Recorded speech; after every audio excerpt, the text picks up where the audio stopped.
Баршаңызға қайырлы күн, достар. Сіздермен Фариза Бақтиярқызы.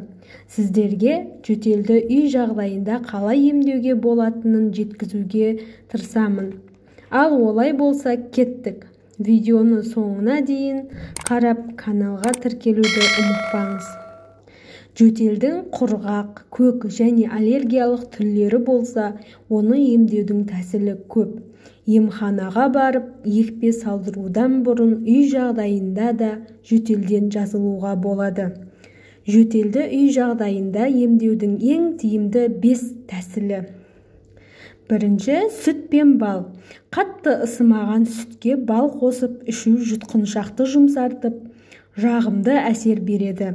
Мұны мүмкіндігінше ұйықтар алдында ішкен дұрыс. Сонда тамақ жыбырлағанын азайтып, тыныш демалуға мүмкіндік береді. Ол үшін бір кесе немесе бір стакан сүтке 1-2 қасық бал, сосын саусақ ұшымен кішкене ас содасын қосу қажет. Мұны түсте және кешке қабылдау жөтелді босатып, қақырықты түсіріп, организмдегі зиянды заттардың сыртқа шығуына әсер етеді. Екінші, көкөністі қолдану. Жөтелді қойдырудың тағы бір әдісі көкөністерді пайдалану. Ол үшін 1 картоп, 1 алма, 1 пиязды суға салып қайнату қажет. Бұл ретке картоп пен алманы сол күйінде, ал пиязды ашып салған дұрыс. Сонымен қатар отты баяу қоюды да ескерген жөн. 2 мәрте қайнатып, суы біраз сарқылғанда оттан аласыз. Дайын болған сұйықтықтан күніне 1 шай қасықтан 3-4 рет ұрттап отырсаңыз, жөтелді қойдырады. Үшінші әдіс құйрық май.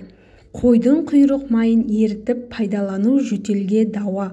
Ол үшін құйрық майды ысытып, онымен алқым, арқа және 2 табанды сылап шығу керек. Сылаған соң мейлінше қымтанып, қалың жамылып демалған дұрыс. Жылы күйінде майдан 1 қасық ұрттау да жөтелді кетіруді жылдамдатады. Біраздан соң денеңіз жібіп, терлей бастайды. Себебі құйрық май ішке барған соң қолқаны жібітіп, жанды қинаған жөтел қақырыққа айналады. 4-ші әдіс бумен емдеу. Жөтел енді басталып келе жатқан кезде дәрігерлер ингаляция жасауды ұсынады.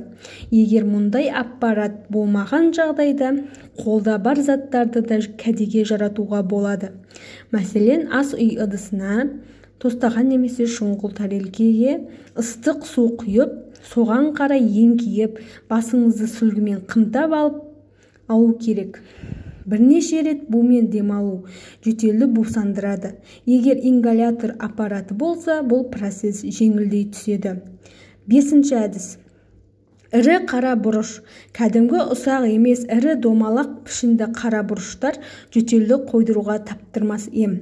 Оның 2-3 данасын ауызға салып шайнау керек.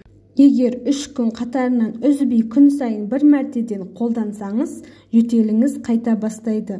Қара бұрыш кеңірдекті емдеп, тыныс жолдарын ашып, жөтелуге мәжбүр етіп тұрған бактерияларды жояды.